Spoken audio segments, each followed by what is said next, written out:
अल्लाह अल्लाह अल्लाह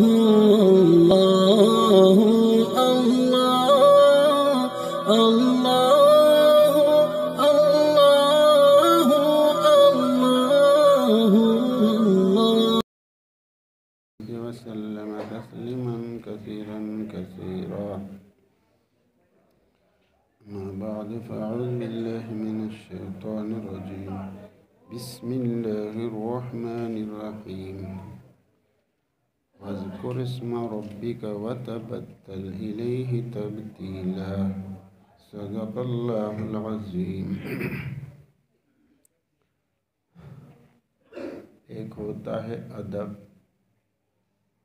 और उससे ज़्यादा अहम है सुन्नत और उससे ज़्यादा अहम है वाजिब और उससे ज़्यादा अहम है फ़र्ज़ और सबसे अहम चीज़ है ईमान।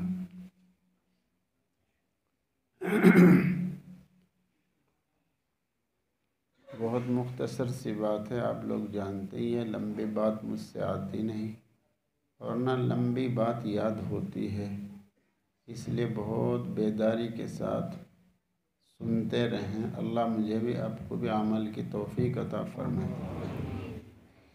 हर अच्छी बात और अच्छे काम को अदब कहते हैं। अच्छे ढंग से बात करने को अदब कहते हैं। जिसको जो मिला है वो अदब से मिला है। जो भी महरूम हुआ है वो बेअदबी से हुआ है। बेअदब महरूम गश्त अज़ फ़ज़्ल रब।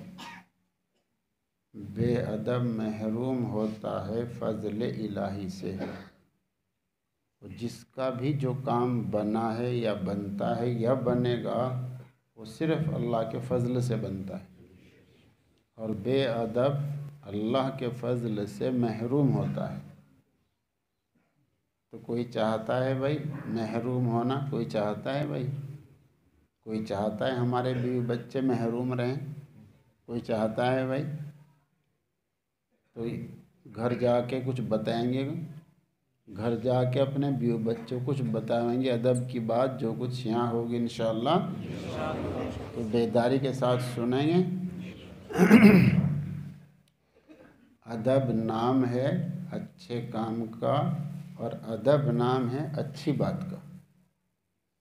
काम अच्छा हो, काम अच्छे ढंग से हो, बात अच्छी हो, अच्छे तरीक़े पर हो, इसको कहते हैं अदब। एक दूसरी बात, अपने को नाक़िस समझना और दूसरे को कामिल समझना, इसका नाम है अदब। अपने को बेकमाल समझना और दूसरे को बाकमाल समझना, इसका नाम है कहाँ का? अपने को बड़ा समझना, अपने को छोटा समझना और दूसरे को बड़ा समझना, इसका नाम है अदब। छोटों पर शफ़क़त करना ये है अदब और बड़ों का एहतराम करना ये है अदब। अदब नाम है फ़ना और तफ़वीज़ का। थानवी रहमतुल्लाह ने लिखा है, मौलाना इलियास रहमतुल्लाह ने फरमाया, इल्म मिलेगा हज़रत थानवी रहमतुल्लाह अलैह की किताबों के मुताले से। मौलाना इलियास रहमतुल्लाह अलैह ने फरमाया, इल्म जानते हो भाई, 6 नंबर में एक नंबर क्या है? इल्म। तो क्या फरमाया? इल्म मिलेगा हज़रत थानवी रहमतुल्लाह अलैह की किताबों के मुताले से। तो हज़रत थानवी रहमतुल्लाह अलैह किताब में लिखा है, अदब नाम है फ़ना और तफ़वीज़ का, यानी बड़े जिस तरह चलाएं इस तरह चले। हुज्जतबाज़ी ना करें, माँ के सामने हुज्जतबाज़ी ना करें, अब्बा के सामने हुज्जतबाज़ी ना करें। जिस तरह बड़े चलाएं इस तरह चलें। अपनी राय को एक तरफ कर दे, अपनी अक्ल को एक तरफ रख दे, अपने तजर्बे को एक तरफ कर दे, जिस तरह बड़े चलाएं इस तरह चलें, इसका नाम है अदब।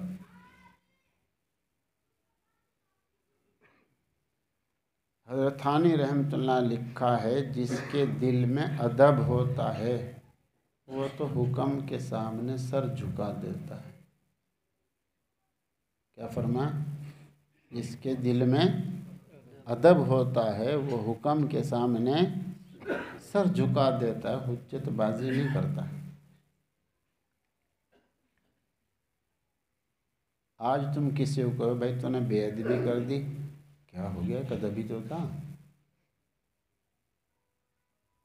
ये हुज्जतबाजी करता है भाई।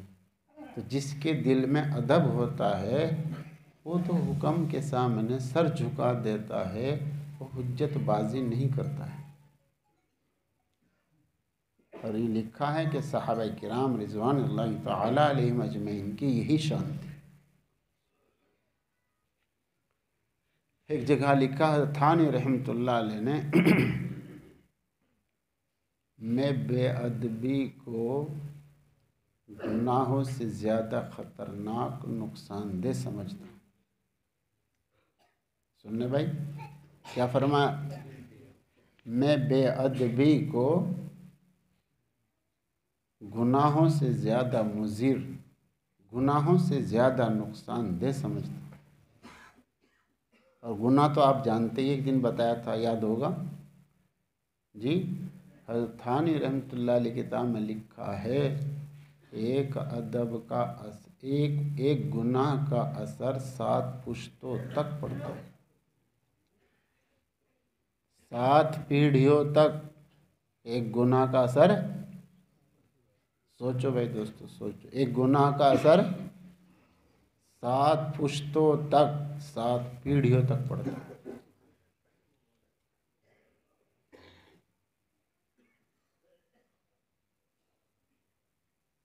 दोज़ख में ले जाने के लिए एक गुनाह भी काफ़ी है। और मल्लम यतुब फउलाइका हुमुज़ ज़ालिमून। गुनाह किया और तौबा नहीं करता है, गुनाह किया और तौबा नहीं करता है। और मल्लम यतुब फउलाइका हुमुज़ ज़ालिमून।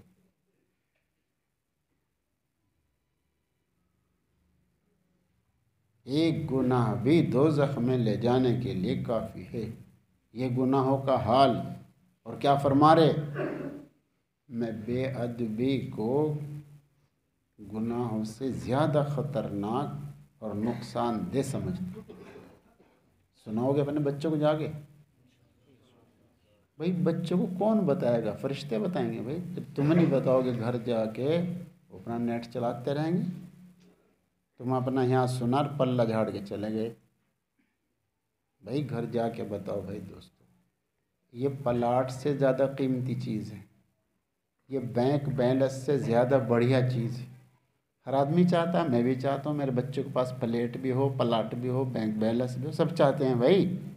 उन सारी चीज़ों से बढ़िया चीज़ अदब सिखाना है। प्लेट से और प्लाट से और बैंक बैलेंस से ज़्यादा कीमती।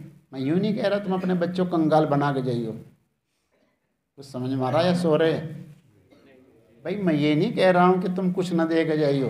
मैं यूँ कह रहा हूँ जहाँ तुम प्लाट और प्लेट दे के जाओगे बच्चों को, भाई अदब भी दे दो। ये उस प्लाट से ज़्यादा कीमती चीज़ है, अदब सिखाना।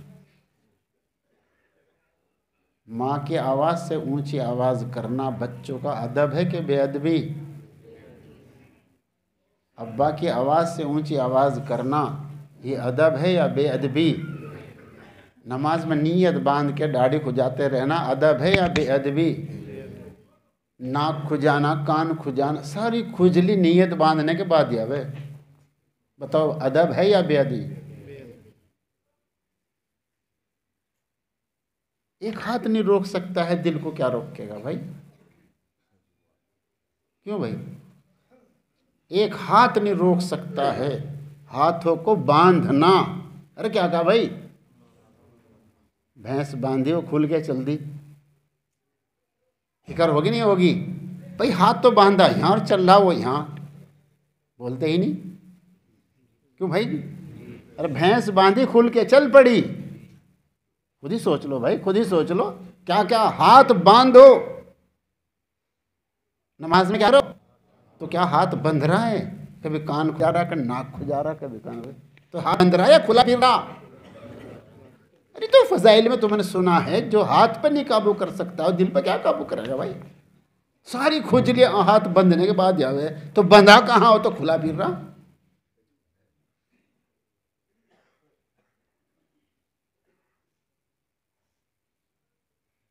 इसलिए भाई हमारी नमाजों में जान नहीं, बेअदबी का मजमू बन गया। कभी नमाज नीयत बांध, कभी इधर देख रहा, कभी इधर देख रहा, इसकी आंख बंद रही सजदे की जगह खुली फिर रही।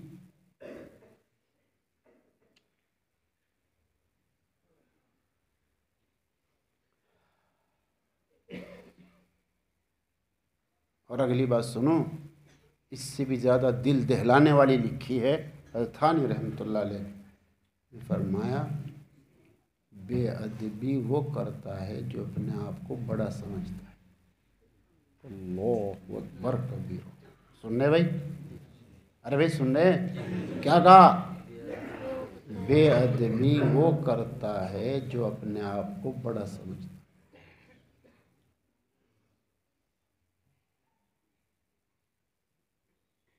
और इससे अगली बात इससे भी ज़्यादा दिल दहलाने वाली लिखी, फरमाया जब आदमी अपने आप को बड़ा समझता है तो कहरे खुदाबंदी नाजिल होता है।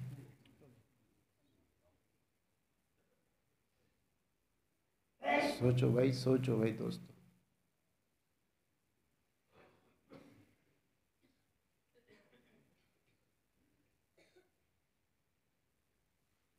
इसलिए तो भाई हम पस्ती की तरफ जा रहे हैं भाई दोस्तों, तरक्की की तरफ नहीं जा रहे भाई, हम पस्ती की तरफ जा रहे हैं।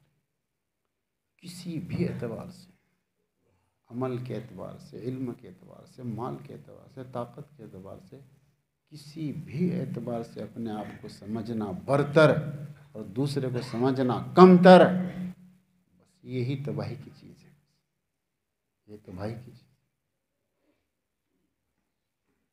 बेअदबी वो करता है जो अपने आप को बड़ा समझता है, और जब आदमी अपने आप को बड़ा समझता है तो कहर खुदाबंदी नाज़िल।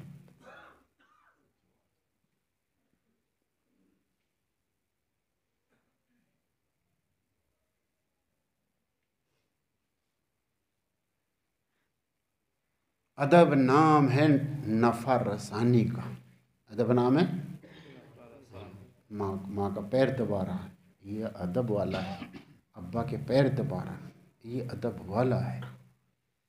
पड़ोसी को नफ़ा पहुंचा रहा, ये अदब वाला है। अदब नाम है नफ़ा पहुंचाने का, नफ़ा रसानी, नफ़ा पहुंचाना। उखरिजत लिन्नास, ये कुरान पाक में है। हमको तो भाई अल्लाह पाक ने इसलिए भेजा नफ़ा पहुंचाए, नफ़ा पहुंचाने के लिए, ना कि खींचने के लिए। खींचो जहाँ से भी खींचें, माँ से खींचे, अम्मा से खींचे, सास से खींचे, ससुरे से खींचे, जी प्रधान से खींचे, बैंक से खींचे, खींचो जहाँ से भी खींचे, नंबर 1 का, नंबर 2 का। भाई इसलिए नहीं हमें भेजा भाई दोस्तों, इसलिए नहीं हमें भेजा है। कहाँ के लिए भेजा? नफ़ा पहुँचाने के लिए, ना कि नफ़ा खींचने के लिए। नफ़ा खींचने के लिए नहीं भाई, नफ़ा पहुँचाने के लिए। सारे तोड़ इसलिए हो रहे जी, दोस्ती ख़राब, रिश्तेदारी ख़राब, सब इसलिए ख़राब हो रहा है कि हम लग गए नफ़ा खींचने में। मौलाना यूसुफ रहमतुल्लाह ने फरमाया, इंसान की तबीयत ऐसी है, इसको नफ़ा पहुँचाए तो जुड़ेगा, इससे नफ़ा खींचो तो टूटेगा।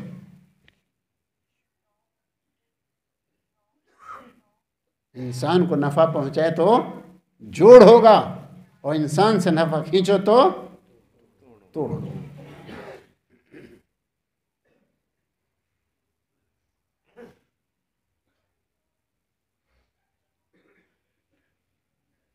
इमाम मालिक रहमतुल्लाह अलैह ने फरमाया, जो अदब को हल्का समझ के छोड़ दे, क्या फरमाया? कहते हैं ना, क्या हो गया, क्या हो गया, एक अदब ही तो था, इमाम मालिक रहमतुल्लाह अलैह फरमाते हैं जो अदब को हल्का समझ के छोड़ दे अल्लाह उसको सुन्नत से महरूमी की सज़ा देंगे। जो अदब को हल्का समझ के छोड़ दे तो अल्लाह उसको सुन्नत से महरूमी की सज़ा देंगे। और जो सुन्नत को हल्का समझ के छोड़ दे, कितने लोग हैं भाई तो दाढ़ी काटे, ये क्या हो गया, दुनिया नहीं काट रहेगा, अरब में सब काट रहे।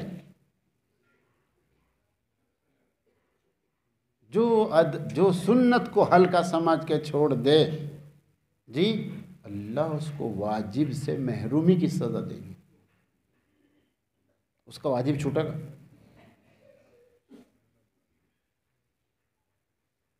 जो वाजिब को हल्का समझ के छोड़ दे, दाढ़ी का रखना वाजिब है भाई दोस्तों, दाढ़ी रखना वाजिब है, वाजिब। ये ऐसी सुन्नत है जिसने वाजिब का दर्जा ले लिया है, क्योंकि ये शिआर में से है, ये एक मखसूस निशान है, ये वाजिबात में दाखिल है। जो वाजिब को हल्का समझ के छोड़ दे अल्लाह उसको फ़र्ज से महरूमी की सज़ा देंगे। जो वाजिब को हल्का समझ के छोड़ दे तो अल्लाह उसको फ़र्ज से महरूमी की सज़ा देंगे। और जो आदमी फ़र्ज को हल्का समझ के छोड़ दे, नमाजी भी फजर में बेनमाजी हो रही, क्या अहमियत है? कोई अहमियत ही नहीं। बेनमाज तो बेचारे बेनमाजी है ही, कितने ईशा में नमाजी और फजर में बेनमाजी, तो उनके यहाँ कोई अहमियत नहीं है फ़र्ज़ की। तो जो फ़र्ज़ को हल्का समझ के छोड़ दे हुज्जतबाजी करते हैं। एक से कह दिया भाई तू फजर की नमाज में सोता रहा, क्या हो गया, नमाज तो नबियों की क़ज़ा हुई। तौबा तौबा तौबा, अस्तग़फिरुल्लाह, कितनी बड़ी हुई। ये शैतान की चाल है भाई दोस्तों, इसलिए मारा गया वो। कहीं आबिद था, कहीं जाहिद था जी, मुख्तलिफ आसमानों में उसके अलग अलग बढ़िया बढ़िया नाम थे, मगर जब उसने हुज्जतबाजी करी जी तो मारा गया, महरूम हो गया, मरदूद हो गया।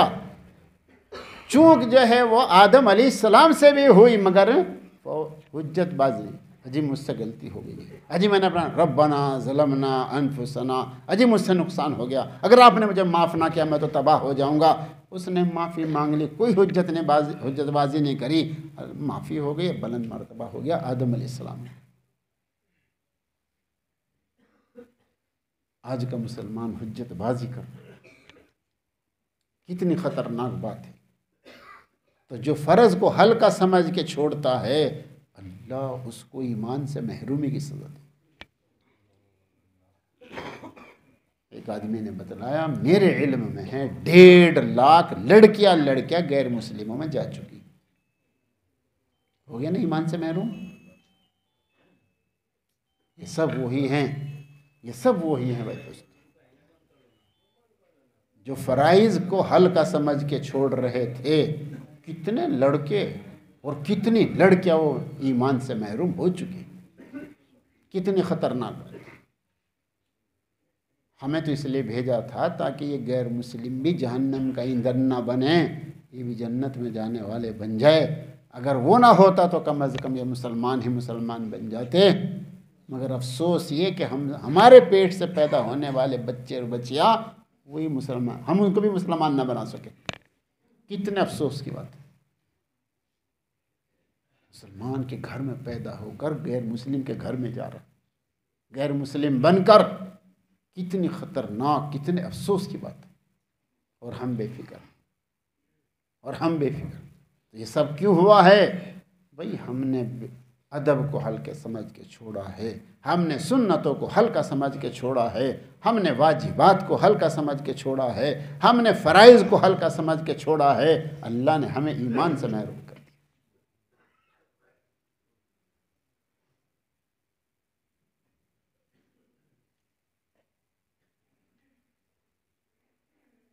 इसलिए चारों तरफ से अजीब अजीब ख़बरें हैं ईमान के ख़िलाफ़, गैरों की तरफ से भी और अपनों की तरफ से भी। मुसलमान भी ऐसे ऐसे जुमले बोल रहे हैं जिससे ना ईमान रहता है ना निका रहता है। कि भाई कुछ समझ में आ रहा है या सो रहे? जिसका ईमान लुट गया ना, ओहो,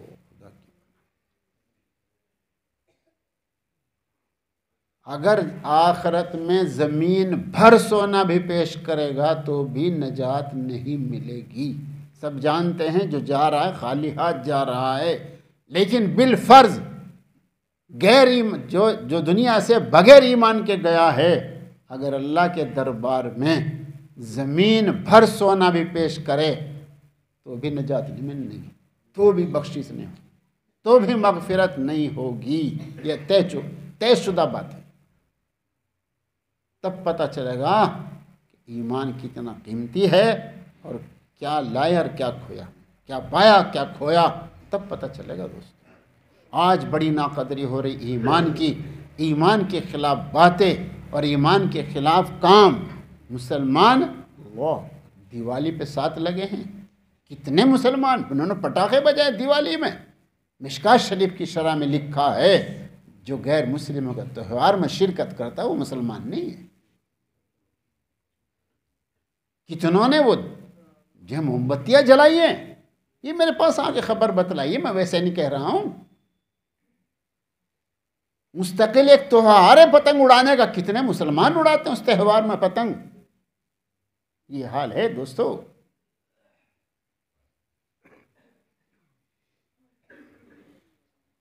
तुमने नेटों में भी देखा होगा मुसलमान ने टिक्का लगा रखा।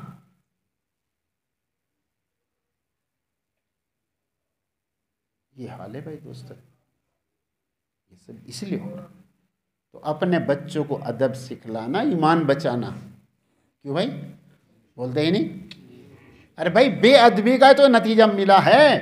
ये बेअदबी से देखो नतीजा कहाँ पहुँच गया है, ईमान से खारिज हो रहा है। कहाँ नतीजा पहुँच रहा है? बेअदबी से।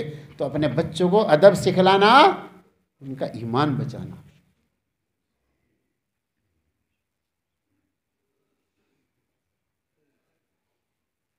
किस तरह सिखलाना? मेरे उस्ताद साहब ने सुनाया था। पता हम कैसे नमाजी बने थे? रोज़ाना जब छुट्टी होती थी तो मेरे उस्ताद साहब ही फरमाया करते थे, नमाज न छोड़ना, बस न मारना न पीटना न धमकाना, बस प्यार से रोज़ाना जब छुट्टी होती, बच्चों नमाज न छोड़ना, रोज़ाना कहना था उनको। बस इस जुमले से हम नमाजी बन गए। भाई तुम नहीं कह सकते हो बेटी पर्दा करो, बेटी पर्दा करो, बहन पर्दा, रोज़ाना मोहब्बत से नहीं कह सकते हो तुम अपने घर में? नहीं कह सकते।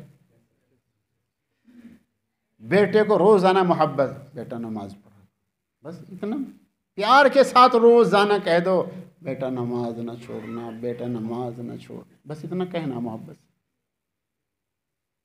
बेटा दाढ़ी ना काटना, बेटा दाढ़ी ना काटना, बेटा बेअदबी ना करना, बेटा सुन्नत ना, बस मोहब्बत प्यार से रोज़ाना कह दो।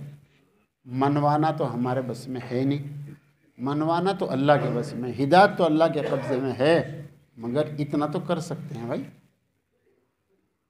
क्या दिक्कत है भाई दोस्तों?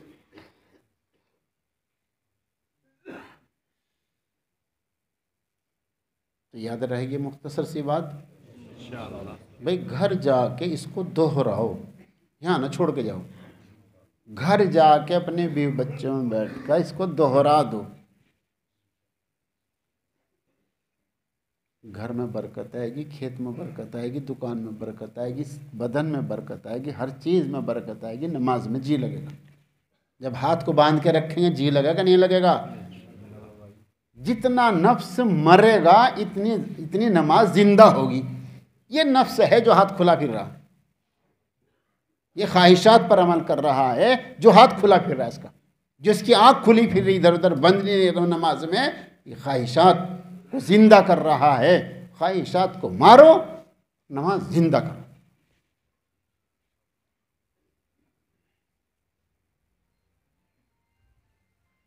इतनी सी मुख्तसर सी बात है। गुनाह के बारे में याद रहेगा, एक गुनाह का असर साथ में, जुल्म ना करो, अपने बच्चों पे जुल्म ना करो, अपने बच्चों पे, पोतों पे, पड़ पोतों पे, सकड़ पोतों पे जुल्म ना करो। याद रहेगा भाई? एक गुनाह भी दोज़ख में ले जाने के लिए रोज़ाना अपने बच्चों, भाई नंगे नाचना देखो भाई गुनाह है, भाई बेटा भाई नंगे नाचना, इतनी सी बात मोहब्बत से कह देने में क्या झगड़ा हो जाएगा भाई। रोज़ाना कह दो, रोज भाई कुत्ता कटिंग ना करो भाई, रोज़ाना कह दो भाई कुत्ता का ये हराम है भाई, गुनाह है, एक गुनाह भाई टखनों से नीचे पाजामा ना करो, लुंगी ना करो भाई, भाई मस्जिद में कोई कुर्ता नीचे से सिलवा लो, जब रुक सजदे में जाता नंगा हो जाता है पैंट वाला, भाई ऐसा ना करो भाई, ये बेअदबी है, गुनाह से भी ज़्यादा ख़तरनाक चीज़। रोज़ाना समझा दो, रोज़ाना एक मोहब्बत से प्यार से इतनी सी बात कह दो। अल्लाह पाक अपनी रहमत से मुझे भी तुम्हें भी सबको अमल की तौफीक अता फरमाए। अल्हम्दुलिल्लाह फरमाते हैं मैं ज़ाकिरीन के साथ जाता हूँ मेवात के इज्तिमात में, लेकिन फिर भी मेरे दिल पे गर्द गुबार आ जाता है। उसको रात या तो 3 दिन का एतिकाफ़ बंगला वाली मस्जिद में करता हूँ या रायपुर की खानका में जाता हूँ, वहाँ रो रो के आंसुओं से उसको धोता हूँ। सुनने भाई, और अजीब बात फरमाए मौलाना इलियास रहमतुल्लाह ने, अजीब बात, पैरों नीचे ज़मीन से रख गई। फरमाया अंबिया अलैहिस्सलाम बराह रास्त अल्लाह से लेते हैं, अंबिया अलैहिस्सलाम और ख़ुद मासूम होते हैं। अंबिया अलैहिस्सलाम सुनने भाई, गुनाहों से महफूज, गुनाहों से मासूम, अल्लाह उनकी हिफाजत करते हैं, वो गुनाह नहीं करते हैं कोई भी। अंबिया अलैहिस्सलाम तो ख़ुद क्या होते हैं, मासूम, और लेते हैं किससे, बराह रास्त।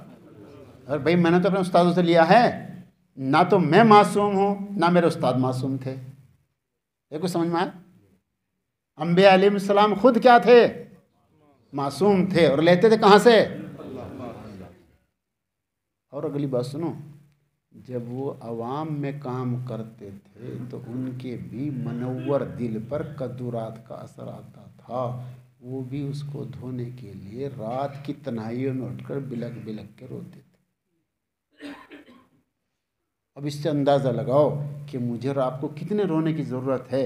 ना मैं मासूम हूँ ना मेरे उस्ताद मासूम थे।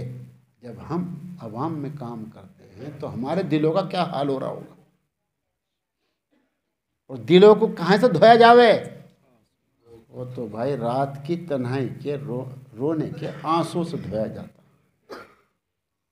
तो समझ में आया? इसके बगैर चलने का नहीं काम।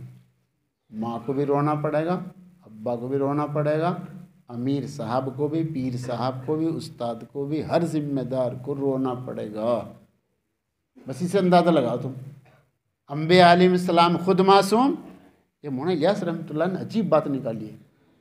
अंबिया अलैहिस्सलाम खुद मासूम और लेते हैं कहाँ से, बराह रास्त अल्लाह से लेते हैं।